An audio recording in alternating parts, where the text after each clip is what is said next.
Iran, please stop.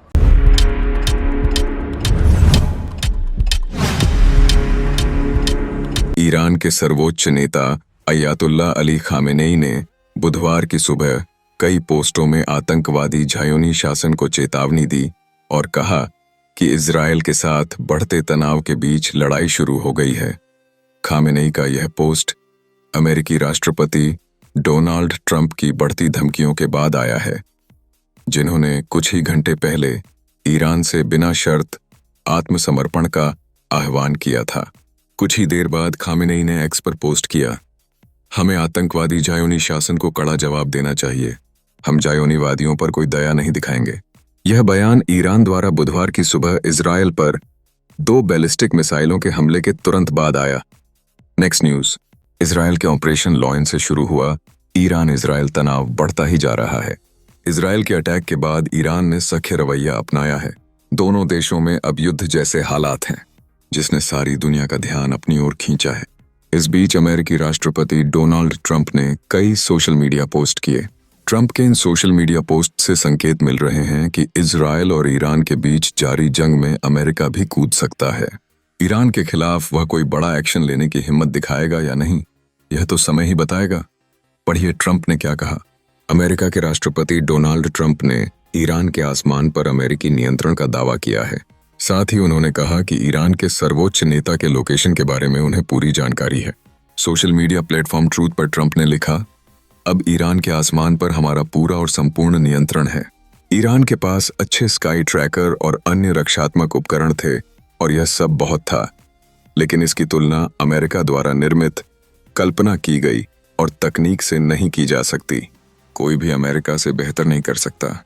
Trump ने एक अन्य पोस्ट किया में लिखा, हम जानते हैं कि तथाकथित सर्वोच्च नेता कहाँ छिपे हैं। वह एक आसान लक्ष्य हैं, लेकिन वहां सुरक्षित हैं। हम उन्हें मार नहीं सकते, कम से कम अभी तो नहीं। हम नहीं चाहते कि मिसाइलें नागरिकों या अमेरिकी सैनिकों पर दागी जाएं।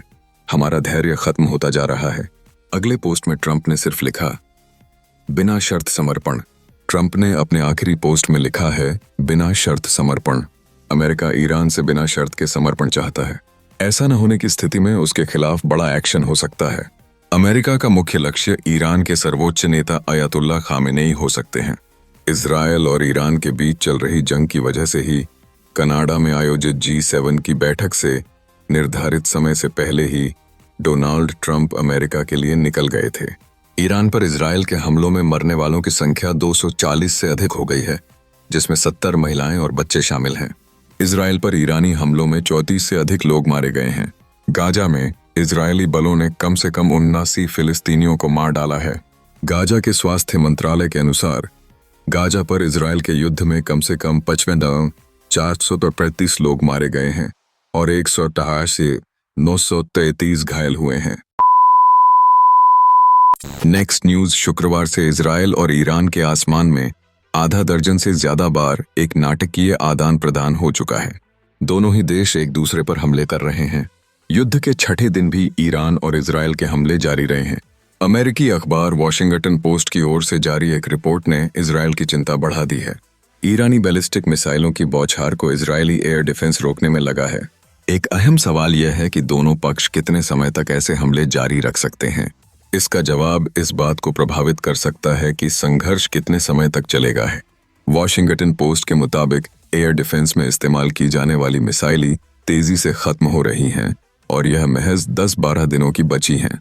वहीं इजरायल एजेंसियों ने अनुमान लगाया था कि ईरान के पास करीब 2000 ऐसी मिसाइल हैं जो 1500 किलोमीटर से ज्यादा दूरी पर मार कर सकती हैं, लेकिन शुक्रवार के हमले के बाद इनका बड़ा हिस्सा नष्ट कर दिया गया है। इजरायल सैन्य अधिकारियों का कहना है कि ईरान ने अपने बचे हुए भंडार से लगभग 400 मिसाइलें लॉन्च की हैं और इजरायल हमलों ने ईरान के 120 या 1/3 मिसाइल लॉन्चर को नष्ट कर दिया है। Next news. ईरान और इजरायल के बीच संघर्ष और भयावह मोड़ पर पहुंच चुकी है। एक तरफ जहां इजरायली लोग बंकर में छिपने पर मजबूर हो रहे हैं, वहीं दूसरी ओर तेहरान की जनता शहर खाली कर सुरक्षित स्थानों पर जाने के लिए मजबूर हो चुकी है। इजरायली प्रधानमंत्री बेंजामिन नेतन्याहू ने साफ तौर पर कहा है कि जब तक ईरान के सुप्रीम लीडर अयातुल्लाह खामेनेई की मौत नहीं हो जाती, तब तक यह संघर्ष चलता रहेगा। मंगलवार को इजरायल ने जानकारी दी कि आईडीएफ ने ईरानी मेजर जनरल अली शादमानी को एक हवाई हमले में मार गिराया है। उसने 4 दिन पहले ही पद संभाला था। ईरान में जारी हिंसा के बीच वहां के पूर्व राजा के बेटे ने सर्वोच्च नेता अली खामेनेई के खिलाफ हल्ला बोल दिया है। रजा शाह पहलवी के पिता शाह मोहम्मद रेजा पहलवी, शाह मोहम्मद रेजा शाह पहलवी ने साल 1969 तक ईरान पर राज किया था। हालांकि इस्लामिक क्रांति के बाद वो अपने परिवार के साथ देश छोड़कर चले गए थे। रजा शाह पहलवी ने कहा, ये युद्ध ईरान के लोगों का नहीं बल्कि खामेनेई का है।